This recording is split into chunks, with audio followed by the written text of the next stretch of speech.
ये जो है लोड है और ये सोर्स है।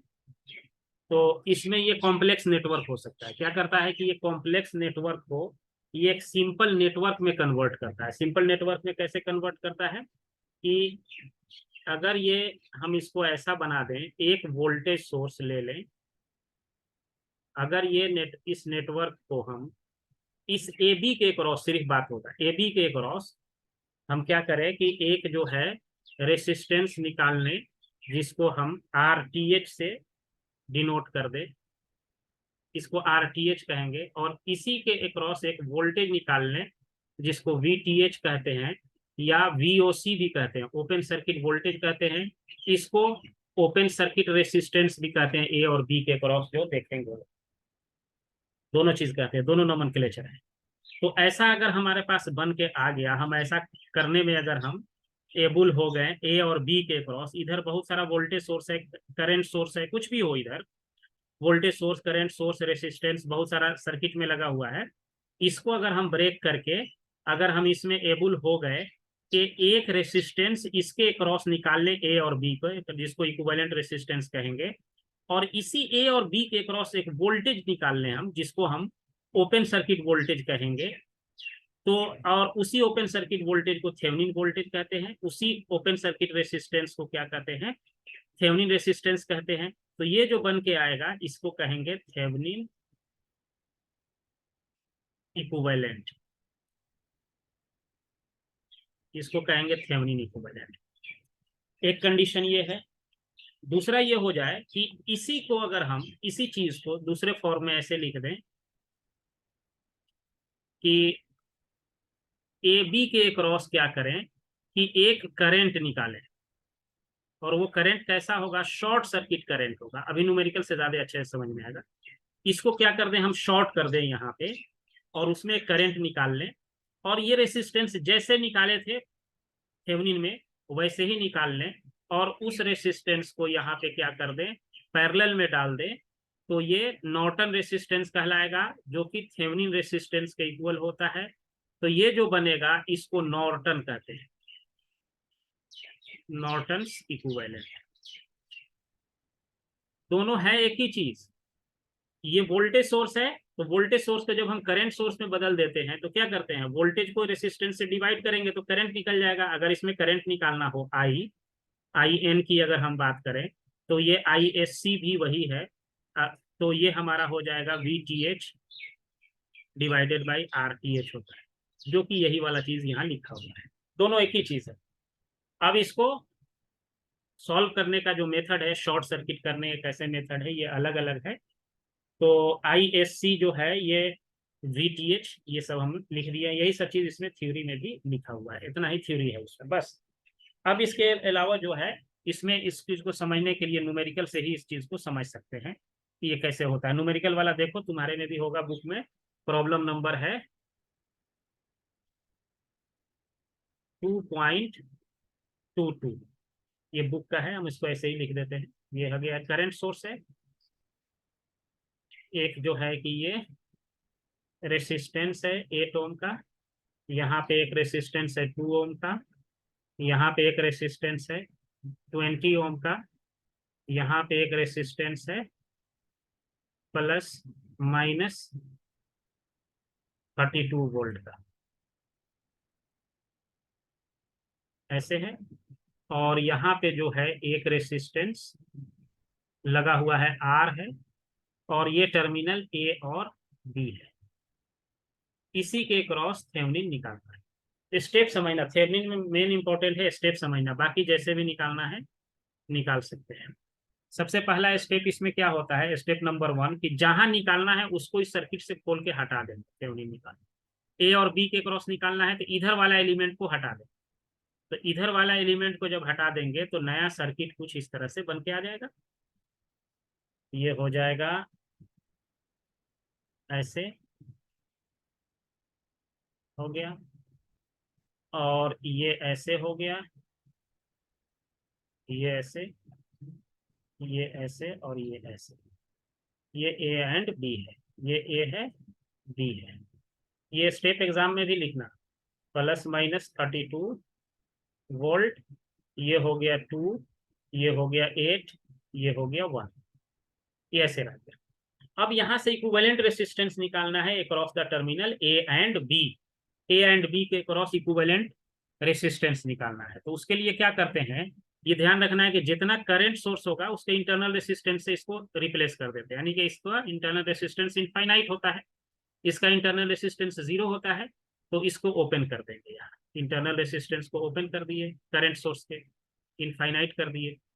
यहाँ पे ये इस तरीके से हो गया। वोल्टेज सोर्स को शॉर्ट कर दिया, वोल्टेज सोर्स शॉर्ट हो गया, ये 220 हो गया, ये ऐसे हो गया, ये अब ये 8 ओम हो गया। अब ए और बी के क्रॉस तुम जो है इक्विवेलेंट रेसिस्टेंस हमको, यहाँ ए और बी के क्रॉस इक्विवेलेंट रेसिस्टेंस निकाल के बताओ कितना आता है। तो ये किसका, ये दोनों सीरीज, उसके साथ ये पैरेलल। तो यही जो रेसिस्टेंस ए बी के क्रॉस होगा इसी को ओपन सर्किट रेसिस्टेंस भी कहते हैं, आर ओ सी भी कहते हैं। और ये हो जाएगा आपका सीरीज में, दोनों को मल्टीप्लाई कर देंगे, 10 multiplied by 20 divided by 10 plus 20, दोनों का ये हो गया, यानी कि 200 डिवाइडेड बाई 30, यानी 20/3 ओम। बस एक काम हो गया, बस इतना ही तो निकालना और कुछ नहीं। जब ये निकल गया, अब उसके बाद क्या है, फिर ओरिजिनल सर्किट पे आ जाएंगे। ओरिजिनल सर्किट में जो था हमारे पास, जो जो करंट सोर्स है फिर सबसे सबको कनेक्ट कर दो। ऐसे कनेक्ट कर दिए करंट सोर्स को, यहाँ से ऐसे इसको कनेक्ट कर दिए, फिर वोल्टेज सोर्स को भी कनेक्ट कर दिए। और जो, लेकिन ये जो ओपन वाला हिस्सा था वो ओपन ही रहेगा यहाँ। अभी यहाँ से यहाँ हमको वोल्टेज निकालना है ए और बी के क्रॉस।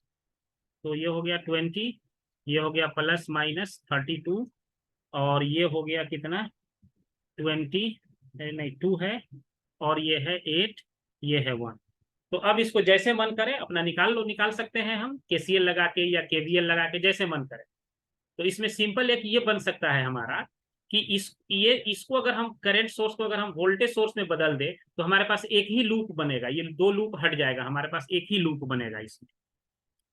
तो हम ऐसे भी कर सकते हैं, दो तीन मेथड है, दोनों तीनों मेथड हम तुमको बता देते थे।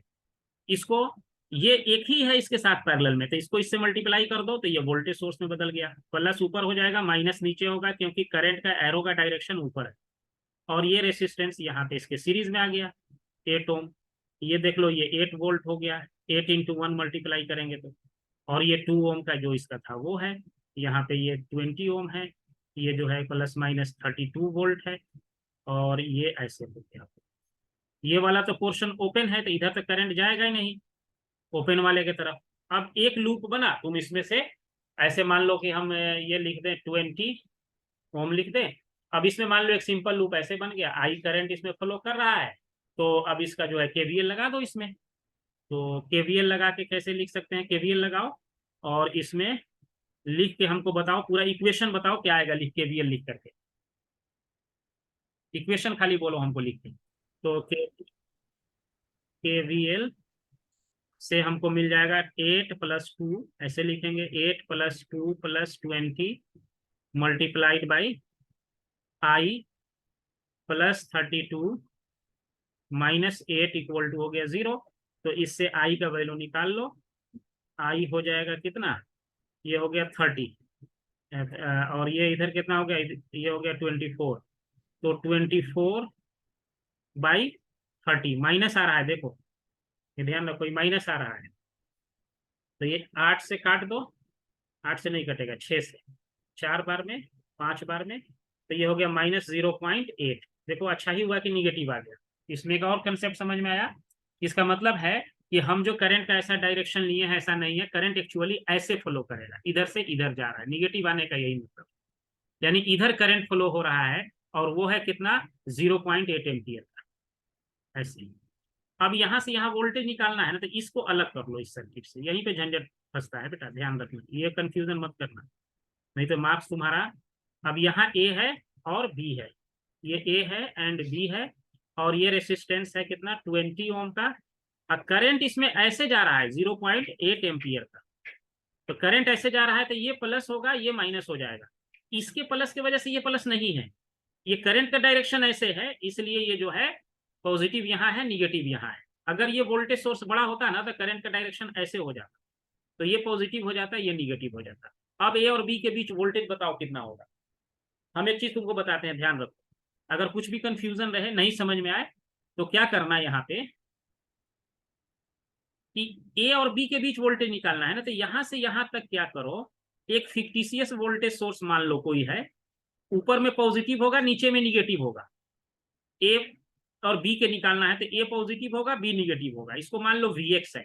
अब इसमें केवीएल लगा दो, जो केवीएल लगाते हैं ना कहीं से, चलो मान लो हम ए से ऐसे चल रहे हैं, यहाँ आ गए तो ये प्लस Vx हो गया, पॉजिटिव मिल गया।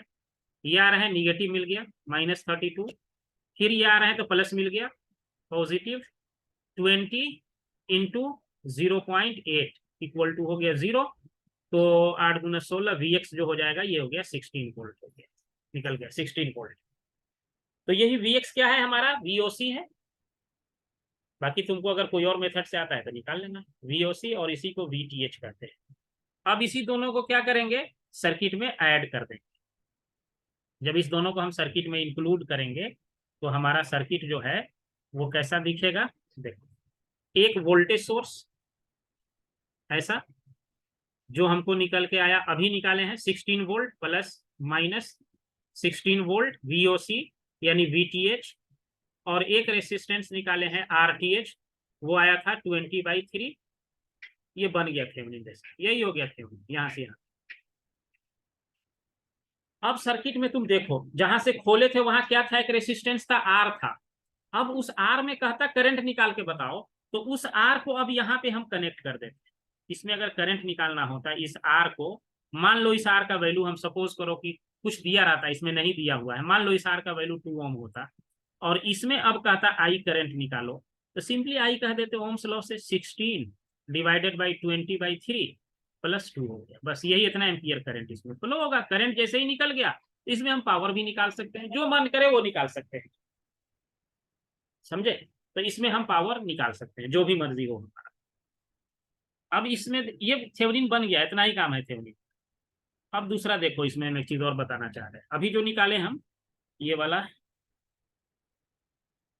इसी को अभी थोड़ा ये करते हैं। आर का वैल्यू तो यहाँ हम 2 ले लिए थे ना।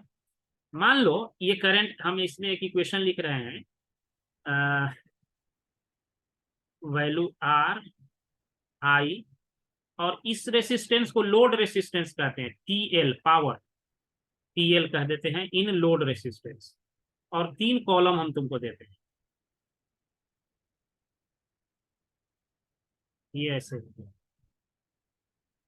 इसमें हम कहते हैं कि जैसे अभी यही वाला कंडीशन था, आर का वैल्यू मान लो, हम यहाँ आर मान लो वेरिएबल है, यार हम चेंज कर रहे हैं आर का वैल्यू, अपने मर्जी से चेंज कर रहे हैं, कुछ भी चेंज कर रहे हैं। तो कैलकुलेटर भी है ना तुम्हारे पास, निकाल के देखना। आर का वैल्यू मान लो हम 0 ले लिए, कंडीशन में 0 ले लिए, तो करंट इसमें कितना आ जाएगा, ये वाला जो पोजीशन है I equal to 16 divided by 20/3 plus R। तो R अगर 0 हो गया तो ये हो जाएगा 48 डिवाइडेड बाई 20, यानी कि ये हो गया 24 2.4, तो ये I हो जाएगा 2.4। और इसमें पावर कितना हो जाएगा बताओ, जब R का वैल्यू 0 है तो 0 हो जाएगा, I² R हो गया ना, I² इंटू RL, तो ये हो गया 0।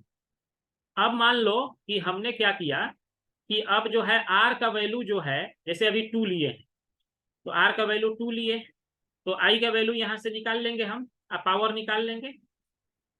अब इसमें R का कुछ भी वैल्यू ले लो अपने मर्जी से, 2-4 वैल्यू अपने मर्जी से ले करके, और इसको चेक करो। R का वैल्यू जब 2 ले लेंगे तो देखो वो करंट कितना आ जाएगा, कैलकुलेटर में कैलकुलेट करो, हम भी कैलकुलेट करते हैं। R का वैल्यू 2 लेने पर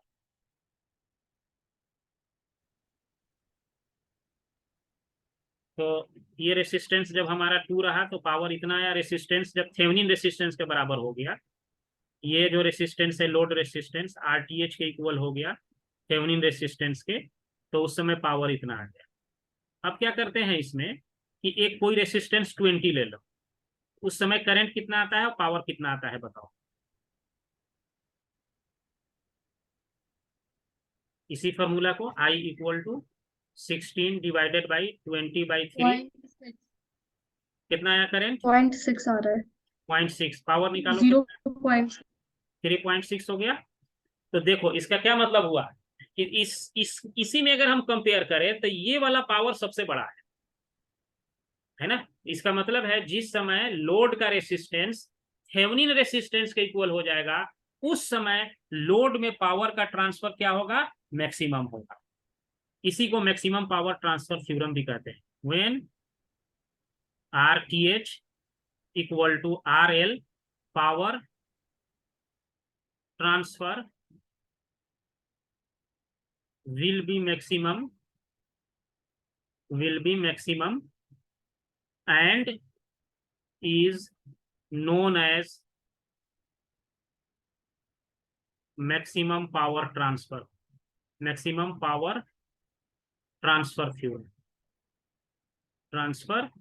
थ्योरम। इसको मैक्सिमम पावर ट्रांसफर थ्योरम भी कहते हैं।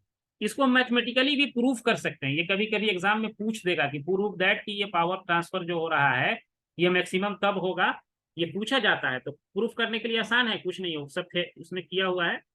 ये जैसे है, ये RL है, ये RTH है, ये हमारे पास लोड रेसिस्टेंस है RL है, और यहाँ पे ये VTH है।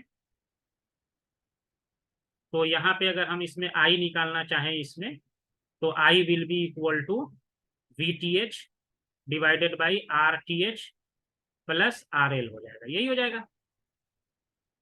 अब मान लो हमको पावर निकालना है, लोड रेसिस्टेंस में निकालना है ना पावर, यहाँ पे इसमें पावर निकालना है PL, तो PL will be equal to I का स्क्वायर इंटू RL हो जाएगा पावर। इस I का वैल्यू यहाँ डाल दो इसमें, तो VTH divided by RTH plus RL, इसका हो गया स्क्वायर इंटू RL हो जाएगा, यही होगा। PL जो है I का वैल्यू यहाँ से पुट कर दिए, ये हो गया। अब स्क्वायर जो है इसको थोड़ा सिंप्लीफाई करो, तो PL इक्वल टू VTH का square divided by RTH plus RL का स्क्वायर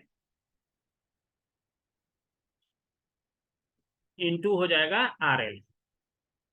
अब इस पावर को मैक्सिमम होने के लिए इस PL को मैक्सिमम कब होगा, जब आपका लोड इसमें देखो सब चीज कांस्टेंट है। थेवेनिन रेसिस्टेंस ये इंटरनल रेसिस्टेंस है, इसको हम नहीं चेंज कर सकते हैं, ये कभी भी चेंज नहीं हो सकता है। ये वाला रेसिस्टेंस जो है चेंज कर सकते हैं, तो इसको हम डिफरेंशिएट करते हैं। एक बार गेट का क्वेश्चन इस पे पूछे हुआ है, थेवेनिन रेसिस्टेंस हम तुमको भेजेंगे इसी का अप्लाई करके। तो इसमें देखो कि यहाँ वेरिएबल हमारा क्या है, RL है, इसको हम RL के साथ डिफरेंशिएट कर सकते हैं। तो RL के साथ जब इसको डिफरेंशिएट करेंगे और इसको इक्वेट करेंगे 0 से, देखो मैक्सिमम निकालने के लिए यही करते हैं ना, इसको डिफरेंशिएट कर दो DRL by DPL by DRL, इसको डिफरेंशिएट करो, ये तो कांस्टेंट है, डिफरेंशिएशन से बाहर आ जाएगा। तो ऊपर वाले को डिफरेंशिएट करते हैं, नीचे वाले को लिख देते हैं ना, तो DRL का DRL से 1 हो गया इंटू RTH प्लस RL का स्क्वायर माइनस, अब इस नीचे वाले को डिफरेंशिएट करेंगे तो ये हो जाएगा ट्वाइस RTH प्लस RL, और ऊपर वाला मल्टीप्लाई हो जाएगा इंटू RL, और डिवाइडेड बाई इसका पावर 4 हो जाएगा, और इसको इक्वेट कर देंगे 0 से, RTH प्लस RL का पावर 4 हो गया। RL तो मल्टीप्लाई में भी है ना, हाँ, एक RL मल्टीप्लाई में भी है, यहाँ RL मल्टीप्लाई में भी है। यहाँ मल्टीप्लाई में है, ये देखो। तो एक और बार होगा ना वो डिफरेंशिएट, अब एक RL को डिफरेंशिएट कर रहे हैं। अब डिफरेंशिएट देखो, इधर VTH हटा दिए, पहले इसको डिफरेंशिएट किया ना, RL का डिफरेंशिएशन RL के हाँ साथ हाँ, तो 1 हो जाएगा, और नीचे वाला मल्टीप्लाई हो 1 गया, होगा। फिर माइनस साइन करेंगे, नीचे वाले को डिफरेंशिएट करेंगे, ये वाला मल्टीप्लाई हो जाएगा। तो इसको जब डिफरेंशिएट करेंगे ना तो 2 पीछे आ जाएगा, RTH प्लस RL हो जाएगा ना। अच्छा एक और RL, हाँ हाँ ठीक है, एक मल्टीप्लाई होगा। नहीं एक और नहीं आएगा, ठीक से देख लो, ये इतना ही रहेगा। आइए हाँ इक्वल, सही है। नहीं आएगा ना, इक्वल हो गया 0, इधर ये वाला आ गया 0। अब इसमें देखो RTH प्लस RL कॉमन ले लो, तो यहाँ पे बचेगा, हेलो, हाँ घर पे ही है, क्या करेंगे, अब यहाँ पे बच गया RTH प्लस RL, और इसमें से हो गया माइनस ट्वाइस RL हो जाएगा। ये जीरो है, इक्वल है, तो इसमें से एक कम हो जाएगा, तो ये वाला जीरो हो, इक्वेट जीरो नहीं हो सकता क्योंकि निगेटिव हो जाएगा, निगेटिव नहीं हो सकता है, तो यही वाला इक्वेट होगा जीरो से। इसका मतलब है RTH इक्वल टू RL हो गया। तो ये हमारा मैक्सिमम पावर ट्रांसफर होने के लिए, क्या भी कभी क्वेश्चन में क्या कह देगा, इस R का वैल्यू नहीं दिया रहेगा, कहेगा मैक्सिमम पावर ट्रांसफर हो रहा है तो उस R में करंट का वैल्यू बताइए, तो वही वाला वैल्यू डाल देंगे जो RTH निकल के आएगा। तो ये मैक्सिमम पावर जब ट्रांसफर होगा तो उस समय RTH क्या हो जाएगा, RL के इक्वल हो जाएगा। अब देखो, अब उसके में कंडीशन और भी एक आएगा, ये निकला ना VTH RTH, और यहाँ क्या है, RL है। तो मैक्सिमम पावर ट्रांसफर होने के लिए, मैक्सिमम पावर के लिए हमारे पास P मैक्स जो होगा लोड में, वो तब होगा जब RTH इक्वल टू RL हो जाए, यही है कंडीशन। अब इसमें देखो क्या करेंगे कि अब इसमें पूछेगा कि जब पावर मैक्सिमम ट्रांसफर हो रहा हो तो उस समय एफिशिएंसी बताइए इसकी कितनी होगी, इसमें करंट आई, एफिशिएंसी, एफिशिएंसी किसी भी चीज का डिफाइन कैसे करते हैं, output by input, output by input. तो ये एफिशिएंसी हो गया, एफिशिएंसी को ऐसे दिखाते हैं, आउटपुट किस में निकालना है, इसमें निकालना है पावर, आउटपुट पावर निकालना है, आउटपुट क्या है, पावर, तो पावर लिखेंगे I² इंटू RL, और इनपुट कहां से जा रहा है, यहां से जा रहा है, तो यहाँ का वोल्टेज इंटू करंट भी पावर होता है, तो VTH इंटू I कर देंगे, ये हमारा हो जाएगा। अब इसमें देखो ये वैल्यू को डालते हैं कितना होता है, I का वैल्यू कितना होगा, यहां से निकालेंगे तो VTH divided by RTH plus RL का स्क्वायर हो गया into RL divided by VTH into I का वैल्यू फिर यही डाल दो, I का वैल्यू, या यहाँ से एक I काट ही देते हैं हम, बेकार ही इसको छोड़ दिए, ये एक I कट जाएगा ना यहाँ से, अब चलो लिखा गया तो लिख देते हैं,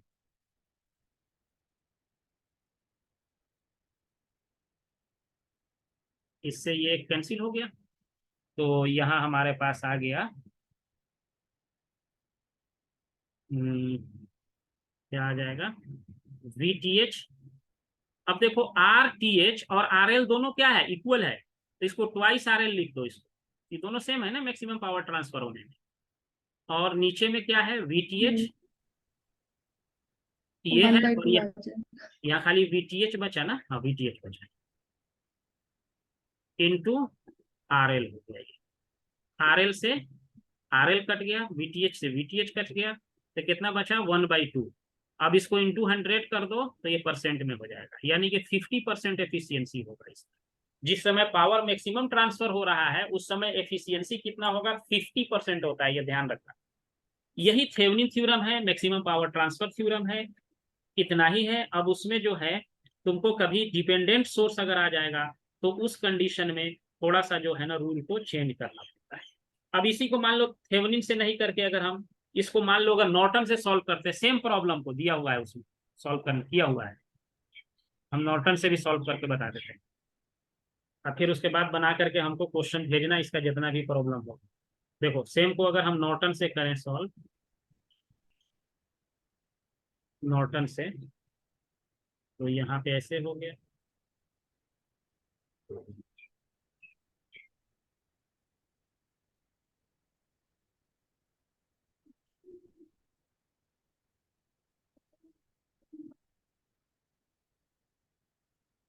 RTH तो जैसे निकाले थे वैसे ही रहेगा बेटा, RTH में कुछ नहीं करना है, ये 20 32, ये कितना है 2 है, ये कितना है 8 है, ये है 1। तो नॉर्टन निकालने में क्या करते हैं यहाँ पे, ये एक शॉर्ट सर्किट लगाते हैं ए और बी के बीच, पहले रेसिस्टेंस तो वैसे ही निकाल लेंगे, उसमें कुछ नहीं करना है, यहाँ पे शॉर्ट कर देंगे उसको, और इस करंट का वैल्यू निकालेंगे ISC का, शॉर्ट सर्किट करंट। अब शॉर्ट सर्किट ये 1 है एम्पियर है करंट यहाँ, अब देखो यहाँ से जो शॉर्ट सर्किट हो गया, मतलब यहाँ वोल्टेज जीरो हो गया, तो ये जो भी करंट देगा वो इधर नहीं जाएगा, वो इधर आ जाएगा सीधे, इसमें नहीं जाएगा इसका कोई भी करंट। शॉर्ट सर्किट होने का मतलब है यहाँ से जो करंट जाएगा वो सीधे इसमें आ जाएगा। अगर ये I1 है तो ये I1 ऐसे आ जाएगा, और इधर से जो करंट आएगा वो भी इसी में चला जाएगा। ISC ये I2 अगर हम इसको लिख दें तो ISC equal to I1 plus I2, क्योंकि करंट हमेशा लीस्ट रेसिस्टेंस वाले पाथ को फॉलो करता है, और लीस्ट रेसिस्टेंस शॉर्ट सर्किट में सबसे ज्यादा कम रेसिस्टेंस इसी समय होता है। तो अब ये I2 का वैल्यू और I1 का वैल्यू तो निकाल सकते हैं। यहाँ का वोल्टेज क्या हो जाएगा बताओ, ये शॉर्ट हो गया तो यहाँ का वोल्टेज जीरो हो गया, और यहाँ पे कितना वोल्टेज है इसका, +32 है यहाँ पे इसका एक एंड पे, तो I1 जो हो जाएगा वो हो जाएगा 32 डिवाइडेड बाई 20, तो यानी ये हो गया 1.6 एम्पियर। अब बच गया I2 कैसे निकालेंगे यहाँ से I2 का वैल्यू। तो I2 का वैल्यू जो है हम बहुत आसानी से निकाल सकते हैं, किताब में भी दिए हुआ है, लेकिन यहाँ देखो करंट डिवीजन रूल लगा दो, ये दो रेसिस्टेंस है ना, ऐसे दो रेसिस्टेंस पैरेलल में है, तो इसमें I2 निकालना होगा। तो क्या करेंगे, इस करंट को इसके बगल वाले रेसिस्टेंस से मल्टीप्लाई करो, 1 × 8 डिवाइडेड बाई 8 + 2 कर दो, यही होता है। इसमें निकालना है तो इस रेसिस्टेंस से इस करंट को मल्टीप्लाई कर दो, इसी दोनों में ना डिवीजन होना है, इसी दोनों में। तो ये हो जाएगा 8/10, यानी कि ये हो गया 0.8, तो 0.8 हो गया। तो ISC जो है ये हो जाएगा, बुक में अलग तरह से बनाया है, 1.6 + 0.8 है, तो ये आपका हो जाएगा 2.4 एम्पियर। 2.4 एम्पियर का करंट ISC निकल जाएगा। जब हमारा ISC निकल गया, और क्या निकला हुआ है हमारे पास, RTH निकला हुआ है। RTH कितना था, 20/3, और ISC हमारे पास कितना आ गया, ये इतना आ गया 2.4। तो अब हम VOC लिखेंगे, इस दोनों को मल्टीप्लाई कर दो, वोल्टेज क्या होता है, करंट इंटू RTH, ये कर दो, तो ये करंट हो गया आपका 2.4 × 20/3। देखो पहले ही वाले कितना ये आ रहा है कि नहीं आ रहा है, इसको काट देंगे तो 0.8 हो गया। देखो 16 वोल्ट आ गया ना, पहले भी 16 वोल्ट था, तो ये VOC हमारा निकल गया। ये चेक करने के लिए हम निकाले, VOC यहाँ नहीं निकालना है, यहाँ सिर्फ यही करना है, ISC ऐसे और ये RTH ऐसे लगा देना है, इसको RN कहेंगे, RN और RTH एक ही होता है, और ये कितना आया 2.4।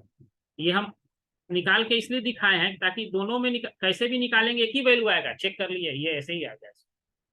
अब अगर एक रेसिस्टेंस यहाँ रहता तो यहाँ इसके पैरेलल में कनेक्ट करते, उसमें फिर करंट निकाल लेते। जैसे अगर कहता किसी कोई रेसिस्टेंस, जैसे वो R था ना, ये आ गया, उस R को अब यहाँ पैरेलल में कनेक्ट कर देंगे, जिस R को खोले थे यहाँ शॉर्ट किए, ये हो गया 20/3, और ये हो गया 2.4।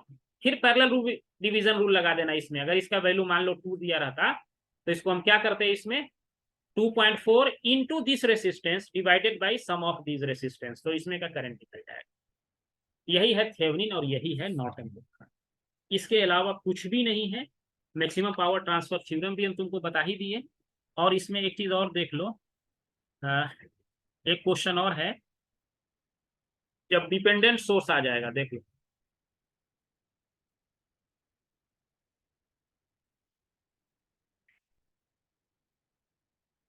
हंड्रेड वोल्ट पॉजिटिव निगेटिव 10 ओम, और ये हो गया 3.55,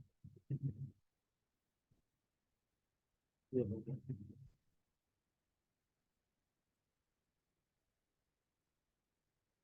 A और B हो गया, ये हो गया 20।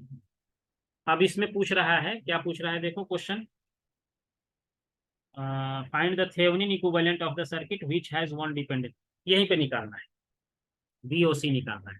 तो VOC तो नॉर्मल तुम KCL KVL जैसे लगा के निकालना है वो निकाल लो, और I कहाँ है, यहाँ। तो इसमें जब निकालेंगे हम नॉर्मल KCL KVL लगा के यहाँ तक का वोल्टेज निकालना है, तो मान लो तुमको,